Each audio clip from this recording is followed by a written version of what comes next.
안녕하세요. 있어 보이는 전자제품을 소개하는 있어빌리티 채널입니다. 제가 키보드 전문 리뷰어는 아닌데 키보드를 좋아해가지고 하나둘씩 모으다 보니까 받은 것도 있고 꽤 많아졌더라고요. 그래서 오늘은 리뷰 영상은 아니고 제가 갖고 있는 키보드들을 간략하게 소개를 하고 어떤 장단점이 있었는지 그런 영상을 준비를 해봤어요. 제가 갖고 있는 키보드 중에 작은 키보드는 요 키보드예요. N 프로 2. 제가 마음에 들었던 것 중에 하나는 얘는 60키란 말이에요. 현실적으로 쓸 수 있는 가장 작은 정도 수준의 그런 크기의 키보드고, 흰색 키보드가 생각보다 많지 않아요. 저는 흰색 키보드를 훨씬 더 좋아하는 편이기 때문에 블루투스 무선이 지원이 돼서 무선으로 쓸 수 있고 맥이랑 윈도우랑 둘 다 사용할 수 있다는 장점도 있어요. 그리고 심지어 LED가 있습니다. 무선이면서 LED가 나오고 이렇게 조그만한 이런 키보드들이 생각보다 그렇게 많지 않습니다. 기계식 키보드 중 안에서는요. 축이 굉장히 많아요. 게이트론 축도 있고 카일 축도 있고 체리 축도 있고, 제가 지금 구매한 제품은 체리 갈축 제품이고, 제품의 가격도 그렇게 비싸지 않아요. 체리 축 같은 경우는 조금 더 비싸긴 한데 카일 축이나 게이트론 축은 그거보다는 조금 더 저렴한 편이고 10만원 미만으로 구매를 할 수 있는 가격이에요. 이제 단점을 좀 말씀을 드리면은 블루투스 연결이 안정적이지 않아요. 그래서 펌웨어를 제가 가장 최신 펌웨어도 깔아보고 9버전 펌웨어도 설치해보고 다 설치를 해봤는데도 연결이 매끄럽지 않더라고요. 그래서 한 번씩 블루투스를 껐다 켰다 해야 되고 그마저도 연결이 잘 안 되고 이러니까는 답답하더라고요. 그 부분 좀 아쉽습니다. 저의 기기의 불량일 수도 있지만 누가 업데이트가 좀 빨리 잘 돼서 원활하게 쓸 수 있었으면 좋겠습니다. 키감은 어떤 축을 썼냐라는 것도 되게 중요하긴 한데, 그 외에 보강이라든지 스테빌라이저나 윤활 이런 여러 가지 요소에 의해서 키감이 좀 많이 바뀌어요. 근데 그런 부분에 있어서는 아무런 보강이라든지 윤활이 되지 않은 그냥 기본적인 그런 느낌의 키감을 좀 보여준다라는 거. 조금 더 고급스러웠으면 좋겠는데, 근데 이거는 이 제품의 가격에 대해서 너무 많은 것들을 좀 바라는 거기도 해서 이 가격에 적절하다, 이렇게 좀 생각이 들었어요. 레이저 헌츠맨 미니 검은색이 있고요. 이거는 레이저 헌츠맨 화이트입니다. 요것부터 설명을 해드릴게요. 축이 좀 달라요. 요건 제가 영상도 따로 만든 적이 있어요. 요거는 이렇게 레이저에서 선물로 이렇게 보내준 키보드입니다. 체리축이나 게이트론 카일축 이런 것들이 아니라 좀 독자적인 축을 사용하는데, 제가 알기로 이것도 게이트론인가 카일인가 그 만든 회사에서 만든 축이라고 알고 있습니다. 게이트론으로 알고 있어요. 정확한지 모르겠습니다. 보시면은 이렇게 퍼플 축이에요. 퍼플 광축이고, 네, 좀 클리키한 느낌이 나죠. 기본적으로 클리키한 키감은 좀 경쾌함을 주죠. 그리고 기계식 키보드 하면은 가장 먼저 떠오르는 게 이 찰칵찰칵한 체리 청축의 대중적인 어떤 기계식 키보드라고 생각하시는 분들이 많이 있으시니까, 이거는 광축을 사용한 키보드예요. 빛을 쏴서 이 빛이 이렇게 왔다 갔다 하는 거를 보고 인지를 하는 거라서 반응 속도도 훨씬 빠르고 키압이나 무게감이 굉장히 가벼워요. 청축과 비교해서 눌렀을 때 청축은 조금 무겁게 눌리는 것에 비해서 기본적으로 레이저의 광 스위치들은 전부 다 굉장히 가볍게 눌려요. 게임에서 반응 속도를 좀 빠르게 할 수 있다는 게 가장 큰 장점이겠죠. 저는 좀 가벼운 걸 더 선호하는 편이라서 저는 아주 마음에 들었어요. RGB도 엄청 화려하게 잘 나오는 편입니다. 검은색보다는 흰색이 훨씬 더 화려하기는 한데, 레이저의 RGB는 알아주는 컬러니까는 그런 부분은 굉장히 매력적이라고 생각이 들고, 그만큼 사실 단점도 많기는 해요. 키 매핑에 대한 한계가 좀 있어요. M 프로 2 같은 경우는 키가 작은 만큼 자기가 커스텀할 수 있는 영역이 굉장히 넓어요. 모든 키를 전부 다 리매핑을 할 수가 있고 자기가 자주 쓰는 키로 할 수도 있어요. 요 4개 키를 화살 키로 대체를 해서 사용하게 할 수도 있어요. 이 펑션 기능이 넣어져 있는 요 키 외의 것들만 매핑이 가능하고, 펑션 키는 무조건 이렇게 강제로 조정이 돼 있습니다. 그래서 화살키도 반드시 이렇게 입력을 해줘야 되고, 사용자가 작은 키보드일수록 본인의 입맛에 맞게끔 수정을 할 수 있었으면 더 좋았을 텐데 라는 생각이 들었고, 레이저의 모든 제품들이 다 그렇지만 가격이 상당히 좀 비싼 편이에요. 이 제품만 하더라도 키보드가 제가 알기로 한 16만원 정도 했던 것 같아요. 레이저 키보드들이 중량이 좀 가벼운 편이에요. 지금도 제가 이렇게 들고 있기에 굉장히 가벼운 느낌이 드는데,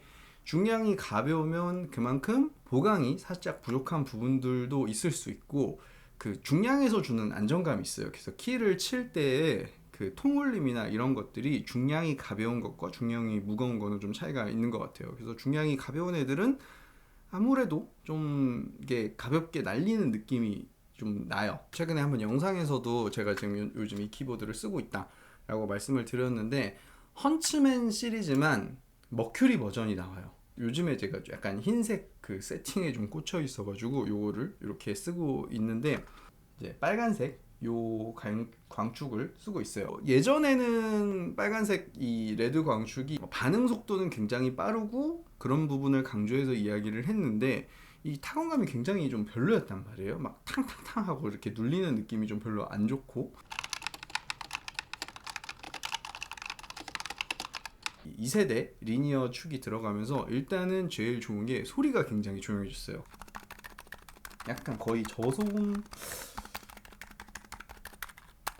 저소음 적축보다 조금 큰 정도? 레이저에 있는 모든 시리즈들 중에서 반응 속도가 가장 빠르고 그 입력 지점도 제일 낮은 편이고, 촌각을 다투는 그런 순간의 컨트롤이 굉장히 중요한 게임에서는 만족스러운 반응 속도를 보여줄 수 있는 키보드예요. 흰색이 RGB가 훨씬 더 밝아요. 이 사이사이로 나오는 컬러감이나 이 모든 것들이 훨씬 더 흰색이 검은색보다 훨씬 예뻐요. 단점이라면은 뭐 이 제품도 가격이죠. 헌츠맨 그 블랙 퍼플 스위치보다 얘가 더 비싸요. 얘는 한 18만 원 정도 했던 것 같아요.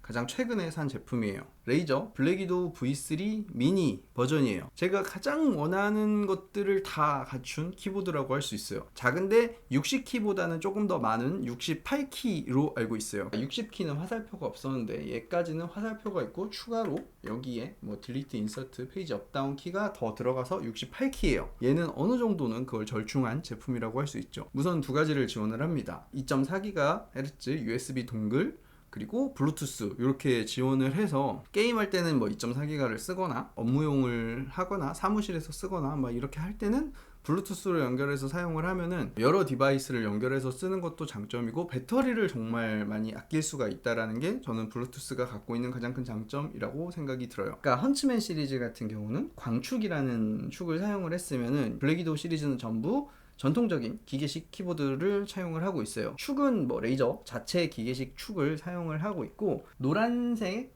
옐로우 축을 사용을 하고 있어요. 이 옐로우 축 같은 경우는 체리 축으로 따지면은 적축이랑 좀 유사한 어떤 그런 리니어한 그런 키감을 좀 보여주는 키보드인데, 옛날에는 되게 탕탕탕탕 하고 눌렸었는데, 요번에 나온 이 제품 같은 경우는 여기에 그 흡음재를 같이 추가를 해서 눌릴 때도 소리가 그렇게 크지 않게 이렇게 눌려요.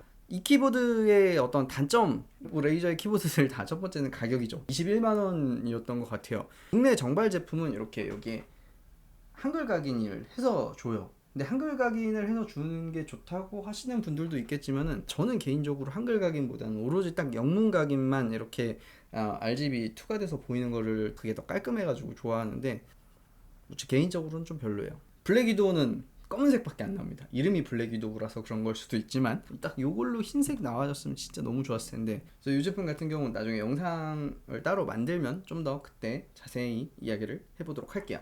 듀가드 하데스 68이라는 키보드예요. 이 제품은 국내에는 출시한 제품이 아니라서 제가 이제 직구를 한 제품이고, RGB가 엄청 화려하게 들어오는 검은색 키보드입니다. 영상으로 제가 만든 게 있어요. 듀가드라는 회사가 우리나라에서는 웨이코스랑 합작을 해서 그 싱크웨이 토체티, 토체프 뭐 요런 키보드들을 우리나라에선 출시를 했었는데, 이 하데스 68이란 제품은 제가 알기로는 홍콩에 있는 그 게이밍 기업 제작 회사라고 알고 있어요. HK 게이밍이라는 회사랑 합작을 해서 나온 제품이 요 하데스 68이라는 키보드예요. 이 제품은 일단은 가격이 되게 괜찮았었어요. 축마다 가격이 조금씩 달랐긴 했지만은 배송비까지 다 합쳐서 15만 원 정도가 안 들었으니까. 근데 이제 가격도 가격이지만 그에 비해서 완성도가 진짜 좋았던 키보드예요. 여기 체리 저소음 적축이 들어가져 있고, 역방향으로 들어가져 있어요. RGB 때문에 중량이 사실 적은 편이 아니에요. 이 전체도 프레임이 다 알루미늄이에요. 키보드가 주는 안정감이 되게 남달라요. 스테빌라이저나 이런 부분에서도 다 윤활이 돼서 키감으로서는 정말 만족스러운 그런 제품이에요.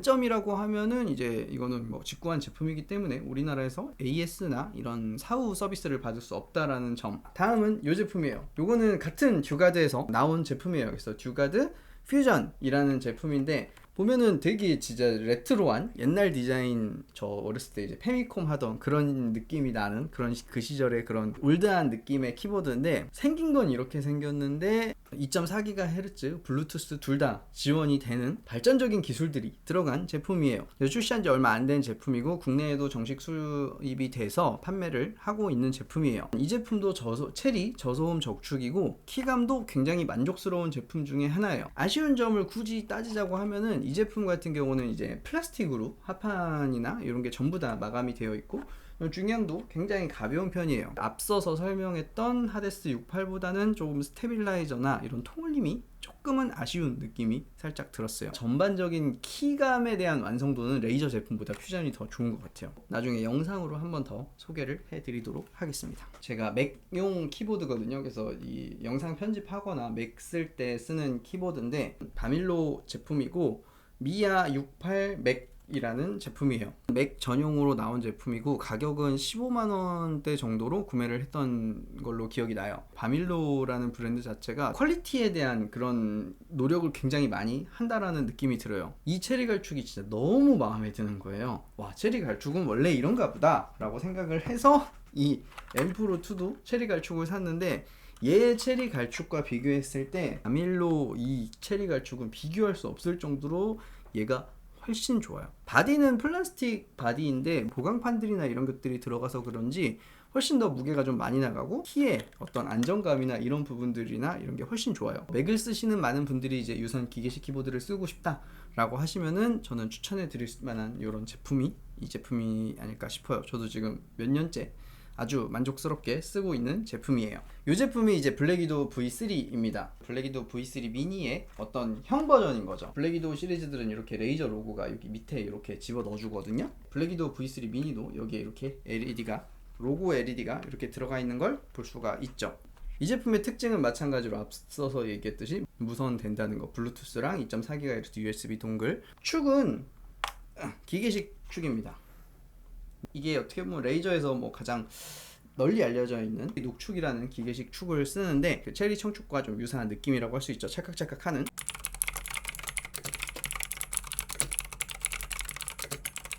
단점이라고 하면은 그만큼 무선이 적용되고 뭐 새로운 기술이 적용됐다 막 이렇게 하잖아요. 그만큼 가격이 많이 비싸집니다. 이 제품 같은 경우는 31만원에 판매하는 걸로 알고 있어요. 마감새 이런 것들이 전반적으로는 괜찮아요. 근데 조금씩 아쉬운 부분이 아주 없진 않아요. 그 가격 대비라고 생각했을 때 엄청 가치가 있다라고 보기에는 좀 어려울 수도 있는데 마케팅을 잘하고 뭐 그 레이저 시냅스라는 어떤 그런 그들만의 그 생태계를 잘 구축해놔서 저도 레이저 제품을 우선적으로 고려를 하는 이유 중에 하나가 많은 액세서리들이 이제 레이저 제품을 쓰니까 얘도 같이 맞춰서 쓰게 되고 그 시냅스라는 프로그램에서 같이 조정하고 이런 것들이 훨씬 편하거든요. 블랙위도우 V3도 영상으로 만들어 놓은 게 있으니까요. 관심 있으신 분들은 그거를 보시면 더 좋을 것 같아요. 마지막 키보드입니다. 레이저에서 가장 비싼 키보드입니다. 무려 35만원에 레이저 헌츠맨 V2 아날로그라는 제품이에요. 헌츠맨 시리즈는 광축을 사용을 한다고 했잖아요. 이제 빛을 이렇게 스위치가 통과하는 거를 체크를 해서 이제 입력을 결정하는. 색깔이 이제 검은색이에요. 아까 전에는 뭐 퍼플색도 보여드리고 빨간색도 보여드리고 했는데 이 제품은 검은색이에요. 이 제품 영상에서 자세하게 설명을 해드릴 텐데 얘는 키 입력 지점을 커스텀할 수 있는 제품이에요. 눌렸을 때 이제 살짝만 누르면 입력이 되게 할 수도 있고 좀 깊게 눌러야지만 입력이 되게끔 할 수 있는 거를 조절할 수 있는 그런 키보드예요. 빌드 퀄리티만 생각했을 때는 거의 뭐 가장 만족스러운 수준이 아닌가 생각되는데 조금씩 아쉬운 부분이 물론 있기는 해요. 그건 나중에 이 제품 영상 소개할 때 다시 이야기를 하도록 하겠고요. 측면에서 이 LED가 막 나옵니다.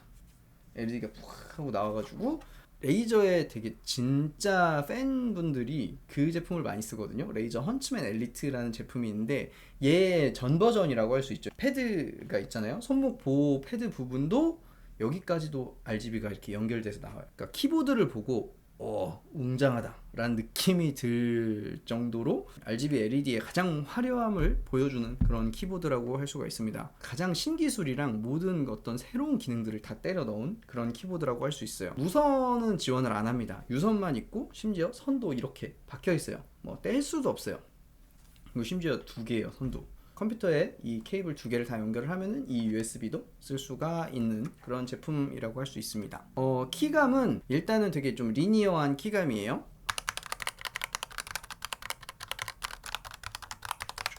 그러니까 걸리는 거 없이 그냥 쑥쑥쑥 눌리는 느낌이고, 스테빌라이저나 이런 부분들은 저는 되게 만족스러웠어요. 특히나 스페이스바나 이런 것들이 좀 레이저 제품들이 좀 별로인 경우가 많았는데 이 제품은 굉장히 그런 부분에서는 잘 나온 것 같아요. 아쉬운 거는 사용 편의성, 이렇게 무선이 지원이 안 되고 막 케이블도 이렇게 엄청 치렁치렁 걸린다라는 점은 조금 아쉽고, 근데 이 제품도 마찬가지로 제가 영상을 따로 제작을 하고 있으니까요, 그때 좀 자세하게 이야기를 다시 해보도록 하겠습니다.